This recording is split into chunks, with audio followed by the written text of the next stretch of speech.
Pharynx क्या हुआ, एक कॉमन पैसेज हो गया जिसमें जो फूड पाइप है और जो विंड पाइप है, फूड पाइप और जो विंड पाइप है, ये दोनों आकर के एक दूसरे को क्रॉस करते हैं। जो फूड पाइप है, अगर हम ध्यान से देखें, जो फूड पाइप है ये यहां से होकर के ये पीछे की तरफ चली जाती है।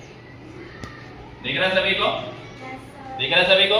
Yes, sir. और जो विंड पाइप है ये आगे की तरफ आ जाती है। विंड पाइप हमारी आगे की तरफ आती है और फूड पाइप पीछे की साइड से। ये दो इस तरह से होते हैं, ठीक है? और ये क्रॉस कहां से किए? फेरिंक्स से।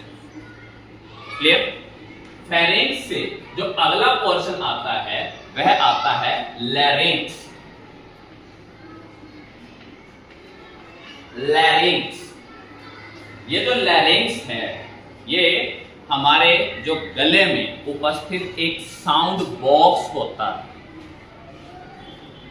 हमारे माउथ में जो हम मुंह से बोल पा रहे हैं जिह्वा के माध्यम से, वह सारा लैरिंक्स के माध्यम से होता है। पुरुषों में यह लैरिंक्स जो होता है प्रॉपरली एक गिल्टी की तरह दिखाई देती है, ठीक? स्त्रियों में यह गिल्टी दिखाई नहीं देती, ठीक? तो ये जो लैरिंक्स होता है ये प्रॉपरली हमें बोलने में सहायता करता है।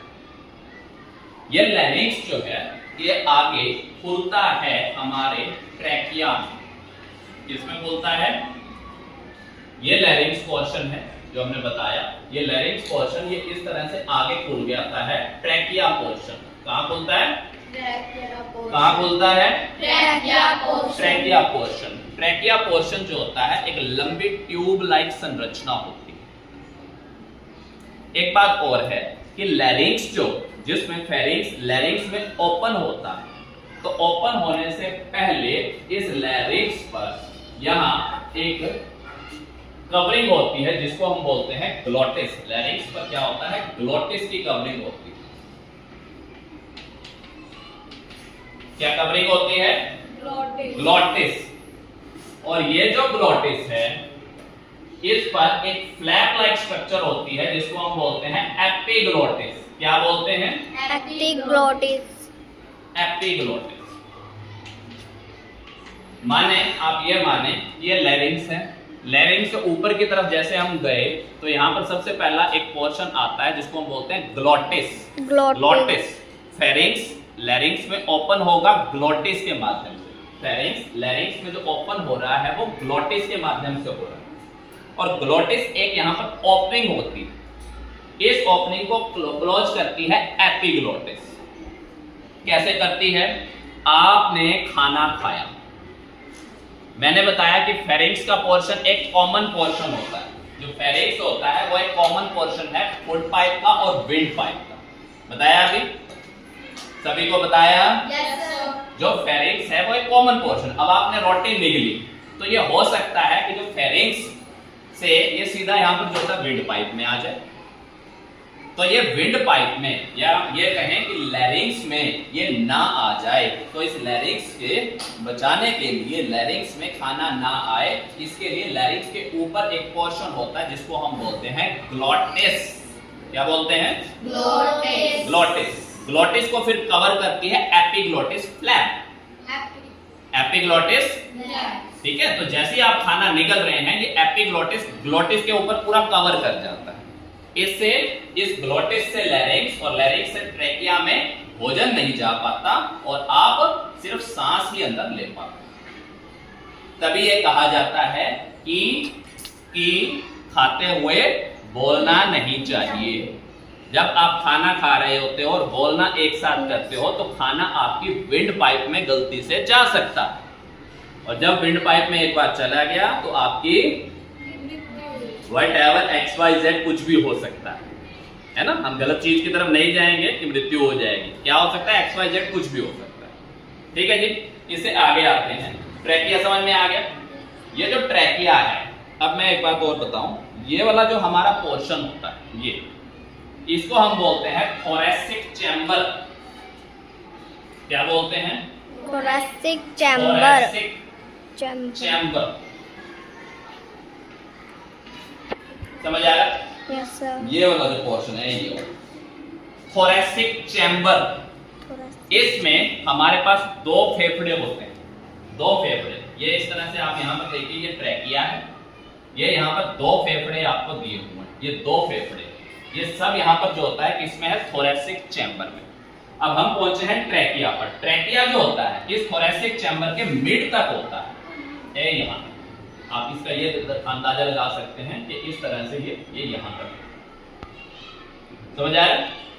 ये थोरैसिक चैम्बर के मिड तक होता है। आगे ये जो ट्रैकिया है, ये जो ट्रैकिया है, ये आगे दो पोर्शन में बट जाता है, ये दो पोर्शन में।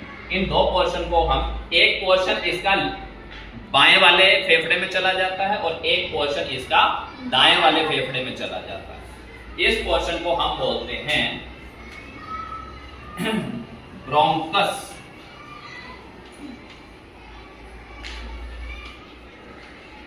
दोनों में, दोनों ही फेफड़ों में, एक ब्रोंकस यहां पर आ गया, एक ब्रोंकस यहां पर आ गया, ठीक है जी। ये इसकी ब्रांच हो गई। ये जो आगे ब्रोंकस है, ये आगे और यहां ब्रोंकायोल्स में टूटता है। प्राइमरी ब्रोंकायोल, सेकेंडरी ब्रोंकायोल, टर्शरी ब्रोंकायोल, ठीक है। ये जो ब्रोंकस है, ये आगे किस में टूटता है, ब्रोंकायोल्स, जो कि प्राइमरी भी हो सकता, प्राइमरी तो यही होते हैं, सेकेंडरी, टर्शरी, इस तरह से टूटता है।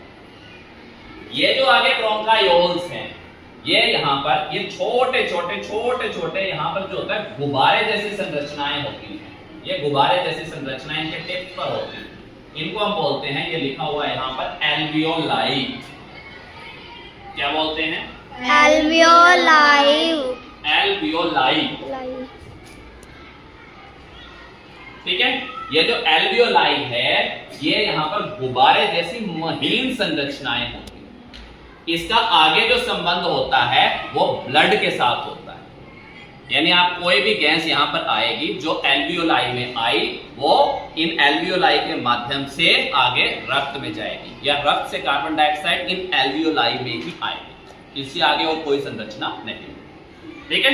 तो यहाँ पर हमने जैसे देखा, यहाँ पर प्राइमरी ब्रोंकस, यहाँ पर primary bronchus, secondary bronchus, tertiary bronchus, और ये जो alveoli, primary bronchus, secondary bronchiole, tertiary bronchiole और एल्वियोलाई, ये सब के सब यहाँ पर जो होता है ये फेफड़ा बनाते हैं, लंग्स।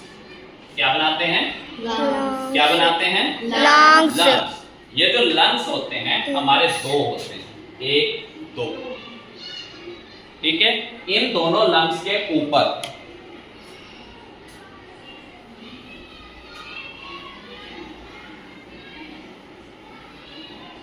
इन दोनों लंग्स के ऊपर, ये जो दो लंग्स हैं, इनके ऊपर एक कवरिंग होती है जिसको हम बोलते हैं प्लूरल मेम्ब्रेन। क्या बोलते हैं? दोनों फेफड़ों के ऊपर ये यहाँ पर जो कवरिंग हमें दिखाई दे रही है, ये प्लूरल मेम्ब्रेन। क्या होती है? Pleural membrane. ये प्लूरल मेम्ब्रेन दो होती है नंबर में। क्या होती है? दो नंबर में होती है। जो बाहरी प्लूरल मेम्ब्रेन होती है वो तो हमारे इस थोरैसिक चैम्बर जो मैंने बताया उसके साथ टच में होती है, और जो अंदर की प्लूरल मेम्ब्रेन होती है वो अंदर जो होता है, ये जितने भी ये फेफड़े की सतह होती है उसके साथ ये संपर्क में होती है। ठीक, सारे का सारा मैंने बताया कि थोरैसिक चैम्बर में बेस्ड होता है। इसके ऊपर जो हमारे फेफड़े हैं, इनके ऊपर जो होता है 12 पेयर रिब्स के होते हैं, 12 पेयर्स ऑफ रिब्स। पसलियां, पसलियां सुने? हड्डी पसली तेरी तोड़ दूंगा, सुना है? यस तो ये सर। जो 12 पेयर्स ऑफ रिब्स होते हैं, ये किसके ऊपर होते हैं? लेटरल साइड पर। ये यहाँ पर जो होता है फेफड़ों पर होते हैं। और इस पर क्या होता है? एक स्टेर्नम की कवरिंग होती है। स्टेर्नम क्या होता है? स्टेर्नम। स्टेर्नम। अगर इसके बैक साइड में देखोगे, ये जो फेफड़े हैं इनके बैक साइड में यहाँ पर होती है वर्टिब्रल कॉलम। रीढ़ की हड्डी के ऊपर का कवर जो होता है उसको हम वर्टिब्रल कॉलम बोलते हैं, ठीक है। और इसके बेस पर एक यहाँ पर और कवरिंग होती है, इसको हम बोलते हैं डायाफ्राम। क्या बोलते हैं? डायाफ्राम।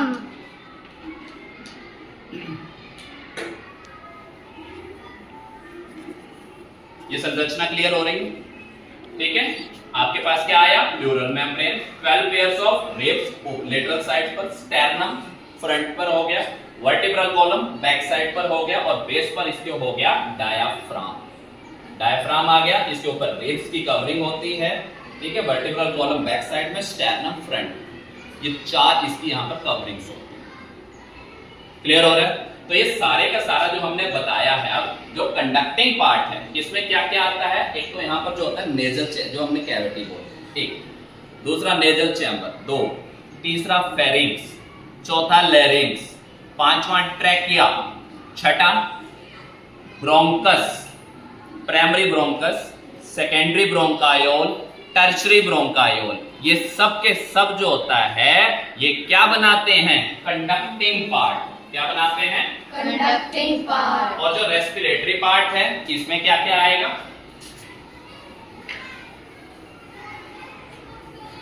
जो रेस्पिरेटरी पार्ट है इसमें आ जाता है आपकी एल्वियोलाई, जो ये गुब्बारे जैसी संरचनाएं इसके अंदर होती हैं एंडिंग्स पर, और दूसरा इसमें आता है एल्वियोलर डक्ट्स, ग्रंथियां जो कि कुछ ना कुछ निकालती हैं।